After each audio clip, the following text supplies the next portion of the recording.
Hey everyone, and welcome to Comic Breakdown. If you are new to the channel, do me a favor, hit that sub button, hit that notification bell, make sure you're not missing any of the content that we have coming out. And today, we're going to be diving into Challenge of the Super Sons. Now, this is the return of Jonathan and Damian. You know, DC really saw how popular these two were and how popular their lines were doing. They decided to bring them back in their digital first line. And so this is that 99-cent comic that you can buy that was much like DC's Hope at World's End. You know, it's very single or double panel on each page, on most pages anyway. But it really does give you just enough story to keep you wanting more. And so this is issue 1, chapter 1, Doom on the Horizon. Story and words are by Peter J. Tomasi. Art is by Max Rainer. And so without further ado, let's dive into this issue. So diving into this issue, we pick up with the Super Sons. And this is seemingly days after the events of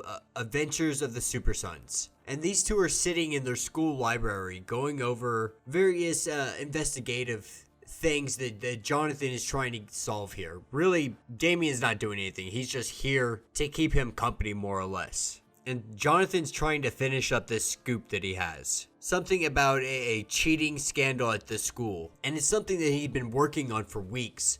And this is when Damian reveals that he's already solved it. Like, he already knows what the answer is to it. And he lets him know that it's Professor Howard's TA. And that she'd been selling it previous tests anonymously over the dark server. And he had already uploaded all the evidence to the headmaster this morning. And that just, you know, this is where John just gets super livid. He's just like, God, like, are you kidding me? Like, after weeks of me doing investigative work, like, you just solve it like that and take all of this away from me when I'm just trying to reveal the truth in the right way. And it's really just showing these two characters for who they are. You know, Jonathan is someone who takes after his father, you know, Superman. And he wants to do the right thing all the time, no matter what it is, no matter his abilities or his capability to do it. He wants to do it the right way and by the law, by the book. Versus Damian and Batman will venture off and do things their own way and get it solved however it needs to get done. And so after these two get done arguing, they go into the alleyway and get dressed into their uniforms. And after Jonathan Kent taking quite a while to get into his because his dad told him not to rip another shirt again, these two are on their way, patrolling over the skies. And really they're not seeing anything. And so they have a pretty much dull night. And this obviously bums Damian out, wishing that he'd be in Gotham, because if they were in Gotham, this definitely would not be a dull night. And this is when Superboy sees something and they dash down to help a woman bring in her groceries. Obviously, this isn't what Robin wanted to do, but this just goes to show, you know, who Superboy is. He's willing to help anybody out whenever they need it, no matter how small the task, no matter how menial the task. He's just there to help the people, no matter what.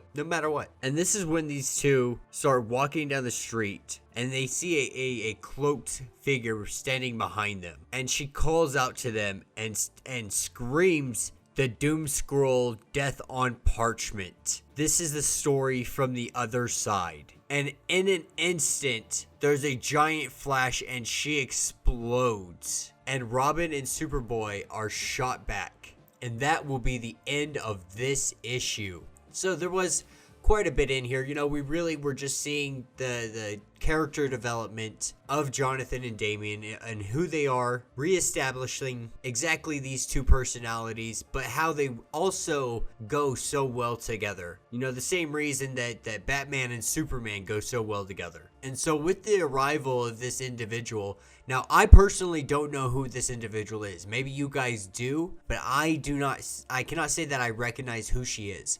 But I do understand that the Death Scroll, now this parchment that she speaks of, whoever's name is written down on it, they are destined to die. And from what I understand, this story is leading into the Justice League's names are on this, and these two are the only ones who can stop the Justice League from dying. So yeah, let me know what you guys think in the comments. I am really excited for this series. I'm excited to see where it goes. You know, Superboy and Robin together, they're always such a great and unique team up that people really do seem to love and enjoy. So yeah, if you guys have not yet, please be sure to like this video, subscribe to the channel, And until the next video,